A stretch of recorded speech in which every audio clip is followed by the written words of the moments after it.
Good afternoon, Dr. Naik. My name is Izzy Westbury. I'm the secretary here at the Oxford Union. I have a very short question to ask. You talk about the hijab being something that serves to protect a woman. Surely it's extremely patronising and degrading to prevent a woman from making that decision for herself.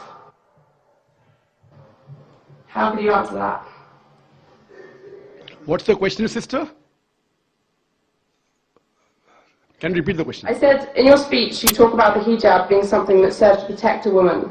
But how is it not extremely patronising and degrading in not allowing a woman to make that decision herself? Sister posed a very good question, that when I say that hijab is required for a woman, isn't it not degrading for the woman to patronize it? Isn't it degrading?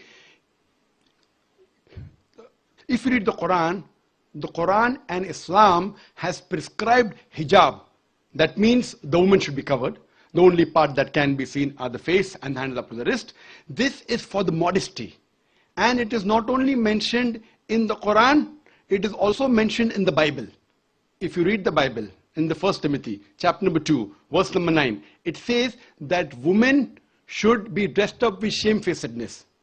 They should be dressed up with sobriety and should not wear braided hair of gold or pearls.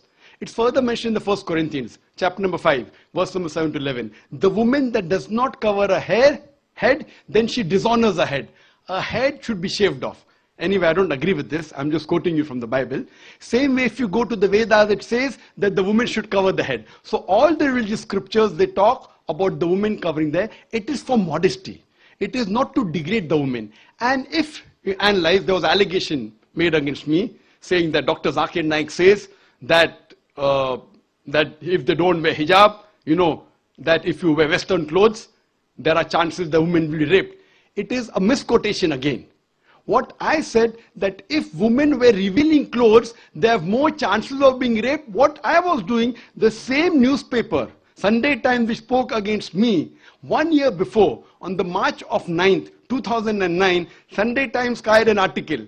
In Britain, 1 out of 7 feel that the women who wear sexy revealing clothes, she should be hit. I'm sorry, I don't agree with it. This is the statistics that was given in the Sunday Times on the 9th of March 2009, that in Britain, 1 out of 7 Britishers believe that the women who wear revealing and sexy clothes should be hit. I disagree with this. Furthermore, one more article came in 2005. In the same newspaper, Sunday Times, it said that 26% of the Britishers, they feel that wearing revealing clothes is partially or totally responsible for the rape. So what I say, that the more modest you are dressed up, you are respected more. So Islam has prescribed the modest hijab for the woman, not to degrade her but to uplift her. I do agree there may be cultural differences. Islam cannot force anyone to adopt it. There are cultural differences. For example, I'll give you an example. That some societies, what they feel, that even looking at a woman is immodest. Some societies feel looking is no problem, but touching a woman is immodest. Some of the society feels shaking hand is no problem. Some societies feel kissing no problem. Some societies feel doing anything as long as both agree is no problem. Different societies and different cultures have got different rules and regulation. When I went to America, while I was giving a talk, one of the Americans told me, "You Eastern women, you're immodest." I was shocked.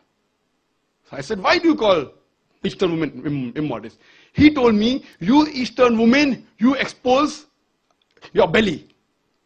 So in America and Western country, exposing belly is immodesty. In India, exposing belly is not immodesty, wearing shorts is immodesty. So what I've realized, sister, there's different culture, there's different system.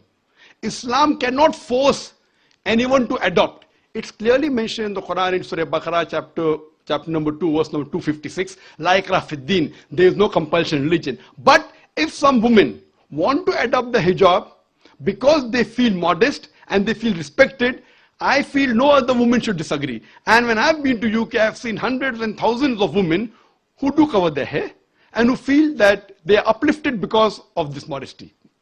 Hope that answers the question.